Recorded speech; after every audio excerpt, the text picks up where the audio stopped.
সবার প্রথমে এখানে সবুজ মুগ যে ডালটা হয় ওটাকে 200 গ্রাম মতো নিয়ে খুব ভালো করে ধুয়ে একটু ভিজিয়ে রেখে দিলাম। ডালটা মোটামুটি 3-4 ঘন্টা ভেজালে খুব ভালো হবে।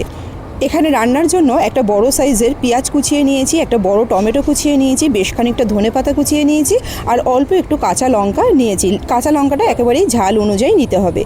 এর মধ্যে ডালটা ভিজে গেলে মোটামুটি দেখুন প্রায় দ্বিগুণ হয়ে গেছে। আর এই অবস্থায় ডালটা সিদ্ধ করলে কিন্তু সিদ্ধটা খুব তাড়াতাড়ি হয়ে যাবে।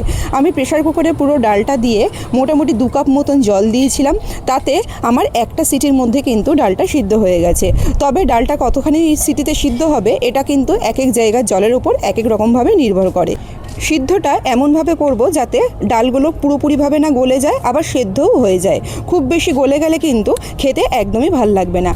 সামান্য একটু নুন দিয়ে প্রেসারের ঢাকনাটা বন্ধ করে একটা সিটি দিয়েছিলাম, আর একটা সিটিতে কিন্তু ডালটা একদম সুন্দরভাবে সেদ্ধ হয়েছে, একেবারে গলেও যায়নি। আবার ডালের যে দানাগুলো সেগুলো কিন্তু একদম গোটা গোটাই রয়েছে। তো ডালটা আমার এখানে সেদ্ধ হয়ে গেছে। এবার চলে যাব মূল রান্নায়। আর এক্ষেত্রে সম্পূর্ণ রান্নাটাই কিন্তু আমি করব সাদা তেলে। সাদা তেলে তড়কা করলে তড়কাটা বেশ খেতে ভালো লাগে।